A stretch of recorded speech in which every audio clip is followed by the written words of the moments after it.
Up until today, this channel has been Patton pending. There are a ton of things to talk about with this huge movie, so let me start by ruling a few of them out.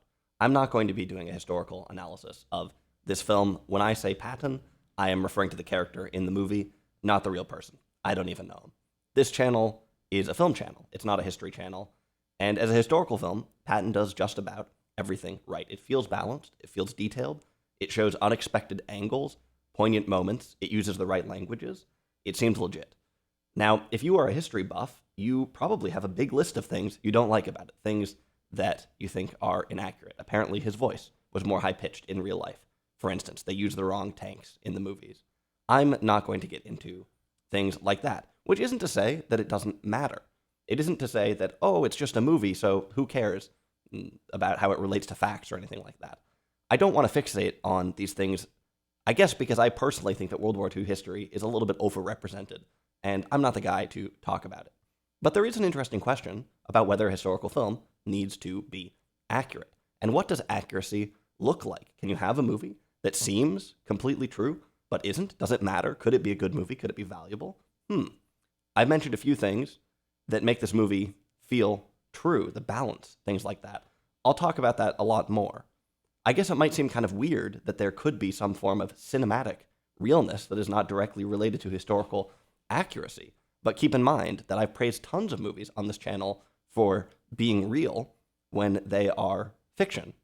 I'm also not going to talk too much about the trivia of the production because there's a lot of it. This was a huge production and it was a famous movie, so there's a bunch of information about it. I'm not going to run through all the locations where they shot the movie, mainly in Spain, I guess, but I will say that it is an impressive production. It's an epic movie, huge set pieces, big battle scenes, what can I say? It delivers, but it's different from a lot of other epic movies. Nonetheless, big movie. It's got an intermission. I'm not going to do a deep dive on the personnel either. I'll just say that I thought Carl Malden was a little underwhelming, and I'll talk about George C. Scott a lot more in a moment. Finally, I will not be addressing grilled cheese sandwiches at all in this movie. In fact, the list of things that I won't be talking about is infinite. I maybe shouldn't have started with that because it'll take a while to go through them all. Nonetheless, there are some things that I do want to focus on. There are some things I didn't like about Patton. There are some things that are not as subtle as they could be. Some places that are maybe a little bit vague. But overall, what a great movie. This is a movie that filled me with joy from the very first frame. I think because from the very beginning, from that first frame, I could tell that this wasn't going to be exactly a straightforward movie. There was going to be stuff to think about. I'm going to mention a few interesting choices just to set the scene. Maybe some of these will be obvious. Maybe you already know. The opening scene is iconic, of course. Iconic is maybe an important word for this whole movie. Patton comes out and he gives a big speech in front of an enormous American flag. You never see who he is talking to. It's a bit Kane-esque. Later, he gives another speech under very different circumstances, and you do see the reverse shots. You do see the crowd. Clearly, this movie is an entry in great man cinema. We'll talk more about that later. I honestly had no idea what Patton was going to be like. Was the movie going to praise the guy? Was it going to be a satire? Right before he made Patton, Franklin Schaffner directed The Planet of the Apes. So part of me was thinking that at the end of Patton, there might be a huge twist where it's revealed that the whole thing actually took place on Earth. Anyway, the movie doesn't really show its hand in this opening scene. I was looking with a magnifying glass to try and understand what kind of movie is this, but it doesn't really show its hand. The composition, the mise en scène, is almost Warhol-esque. The sheer size of Patton almost hints at some kind of editorial undertone. There's some sense of Americana to it, but this speech is far from satire. The first thing that Patton says is that nobody ever won a war by dying for his country. Well, first he says, be seated. This isn't blood and guts martyrdom, really. This speech actually makes sense. It's interesting.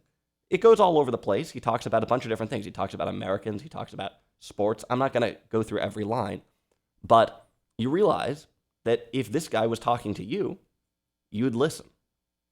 Not because everything he says is right, but because it's shrewd. The writing here is incredible. Of course, a lot of this is pulled from things that Patton really said. Anyway, this is an all-time great opening. it hits you before the credits even roll, and it really stakes out a claim for the movie. It really starts us off with a kernel of interest, I guess. Right after the credits, we cut to the aftermath of battle, by the way, which is a great juxtaposition to the speech we just saw. Now, I grew up in a family that was vehemently anti-war, which is not a bad way to go, I think, but sometimes pacifists can end up with a really simplistic view of the military, or what people think in the military, or what people are like when they're actually serving. When I was younger, I think I basically assumed that anyone who was in the army was either a fool for enlisting or a martyr for being drafted. A lot of movies kind of lean into those ideas. They try and map people onto being good guys or bad guys. Patton has a much more complex idea of personal virtue and vice and how that might relate to your circumstances. Back to this question of balance, though. This movie going to romanticize the military, satirize the military? Well, spoiler alert, but nobody really knows. Some people will tell you that this movie is going one way or the other. Some people will tell you that it's going one way or the other, but the other way. So I really do think this movie is quite balanced, and that's one of its major virtues. Apparently, this was one of Richard Nixon's favorite movies. He liked to watch it before making big decisions. Supposedly, he watched it multiple times before ordering troops into Cambodia during the Vietnam War.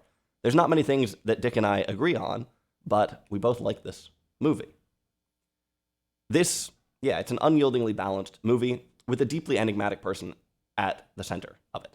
Well, there's one detail that maybe upsets the balance, but I'll come back to that at the end. I mentioned that Schaffner had directed The Planet of the Apes. That movie was written by Rod Serling and is really not much like Patton at all. But Schaffner also directed Papillon later on, and that movie is much more like this one. It features another guy who's pretty hard to read, extremely strong-willed, colorful, and unexpected, interesting, but also deeply human. Patton was written, at least to some extent, by Francis Ford Coppola. I'm not a huge fan of Coppola, but a couple of years after this, he would go on to make a little movie called, I forget what it's called, the one with the oranges.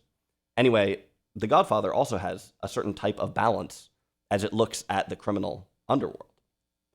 Sometimes when a movie tries to feature a really puzzling character, things can get a bit too murky. And I actually think there's a couple places where Patton maybe overdoes it a little bit in trying to play up the contradictions. For instance, there's a moment where Patton meets with a religious advisor who asks him, "Oh, do you actually read the Bible by your bed?" And he says, "You bet I do," or something like that. And then he swears right after that. He reads the Bible, but he swears. What a contradiction. I don't know. Maybe this was a little bit too on the nose for me, but could be okay. There's a lot of contradictions here. Like I said, sometimes that's a recipe for disaster. I'm a big fan of naturalistic movies, but it's still a balancing act to make a character that is actually legible, a character that's compelling. I think they get this right in Patton. Maybe it teeters towards incoherence a couple of times. A big part of the strength, really, is just George C. Scott's acting. This is undoubtedly the role of his career. This is the third George C. Scott movie I've done on the channel. Can you name the others? The Hospital, Paddy Chayefsky movie, and The Changeling. I actually just watched a movie called The Hanging Tree, which has both George C. Scott and Carl Malden in it. Anyway, George C. Scott was an interesting guy. He married Colleen Dewhurst twice. Trivia time, can you name any other actors who were married to the same person more than once? Natalie Wood is one. Melanie Griffith is another. That's how Dakota Johnson got her start. Anyway, George C. Scott won the Academy Award for this movie, but he did not accept it. He didn't want to go to the ceremony. 1970 was an incredible year, by the way. The other nominees included Melvin Douglas for I Never Sang for My Father, a movie I truly, truly love, and his performance is amazing. Jack Nicholson for 5 Easy Pieces, so two of those two movies, both on the channel. James Earl Jones and Ryan O'Neal for Love Story. Some of George C. Scott's quotes about the Oscars, about why he turned it down, are pretty interesting. To me, the things he said about it almost sound like something Patton would say. Skipping out on the Oscars almost seems like something Patton would do. So I guess the theory is that the reason this performance rings so true, one of the reasons, is that maybe there was a lot of George C. Scott's real, enigmatic, and grumpy persona in it. Or possibly that everybody has a sort of enigmatic and grumpy side to them from time to time. Or maybe it's accentuated when they're in the limelight or under pressure or something like that. Anyway, something deeply real to this movie, one way or another. I said earlier that this is a great man movie. Great man as in great war. One of the reasons why it took me so long to watch Patton is that I'm not really interested in great man movies, but I am interested in the idea of the great man, I guess. The question of why so much of our society and our history is defined by this. Why is it so salient? If you think this isn't significant today, consider a certain political event that we can all look forward to later on this year and one of the participants in it. Patton is maybe the perfect movie to think through the significance of the great man in America. Obviously, the content of the movie is all about this, but the movie itself also trades in icons, right? It trades in a great man. It is a Hollywood movie, after all. The main thing people like about it is a big character, this big performance, right? Incidentally, Patton, when he's in Morocco, he describes the place as a cross between Hollywood and the Bible. Maybe he's really describing the U.S. Army. Maybe he's projecting part of himself, a cross between Hollywood and the Bible. The U.S. Army, this movie, in some ways it's all sort of the same thing. I think it was Baudrillard who described the making of Apocalypse Now, of course another Coppola film, as a bit like the fighting of a war. The making of a war movie is a bit like fighting a war itself. Why do we feel the need to stage a war? It's a strange thing to do, to make a movie about a war, about violence. Why do we want to find all these old tanks that are sitting around in Spain and recreate all this stuff? I don't know. Patton is, to some extent, a performer. It's an interesting undertone in this movie. He's a performer to some extent, even though he does have this gruff authenticity about him. Even though performance is kind of the last thing you would expect from the guy, it's clear that he's very deliberate. Right? Sure, he speaks his mind, I guess, but he's also very deliberate. He wants to motivate his men, to scare them, to galvanize them. At one point in the film, he barks out a particularly fierce order, and one of his officers says that sometimes the men can't tell when he's acting and when he's serious. Patton says, well, they don't need to know that. It's not clear that the audience can always tell either. Illusion is almost the last thing you would expect from a general, but there it is. Somehow, illusion is an integral part of being a great man. Of course, today, illusion might be at an all-time high. Patton is mainly about intimidation, but are his methods really that different from the seduction that is so common in media today, social media, advertising? When I think back to the opening speech, it almost feels a little bit like an advertisement. Like, in The Great American Way, he's trying to sell his soldiers on something. Anyway, there's a lot of threads in this movie, and not too many easy answers. It kind of all hinges on this Patton character, on his moral fiber, but good luck making any strong conclusion. Patton has vices, he is cruel, he is working for violence, and he seems to enjoy it, but he's also faithful, loyal, cunning, and to some degree, self-aware. Now, I don't know if this is what the real Patton was like, but in the film, this is a hugely engaging character. I'm not sure the balance is perfect, but it reels you in. I want to end by talking about the ending of the movie. This isn't really a spoiler. At the very end of the film, Patton is walking down a street, and a cart comes loose up a little hill. Cart comes loose, and it rolls down this hill, and it's coming right for him, and it almost runs him over, but at the last second, he jumps aside. And he says, wow, wouldn't it have been something if after all this, after the war and all the fighting, if after all that, I'd just been killed by an ox cart in an accident? Well, in 1945, Patton was in a car accident, which was ultimately fatal. That's how he died. This was not long after the final events in the movie. But it's not in the movie. It's not included in this movie.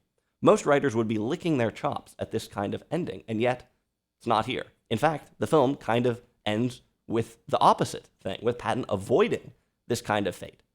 Now, maybe the movie was just too long. Maybe there's some production reason for it. I'm not sure. Maybe it's a last-second romantic stroke. Maybe it's an attempt to bring Patton back from the dead, an attempt to erase his fate, to rejuvenate him, reincarnate him. I don't really know, but I thought that was interesting. If you have any thoughts on the ending, let me know. Look, that's Patton. There's a lot more I could talk about with this movie, but I feel like this is one that's already been reviewed pretty widely, so I'm not going to try to drain the ocean on it. Either way, this is a great movie. Absolutely lives up to the hype, I think. And it is quite balanced. If you're worried that there might be some political undertones that don't agree with you, don't worry about it. It's a complex movie. It's hard to conclude much of anything about it. And man, I gotta say, the 1970s, a different time. It warms my heart that a mainstream movie could be this complex and this interesting and still be appreciated so widely.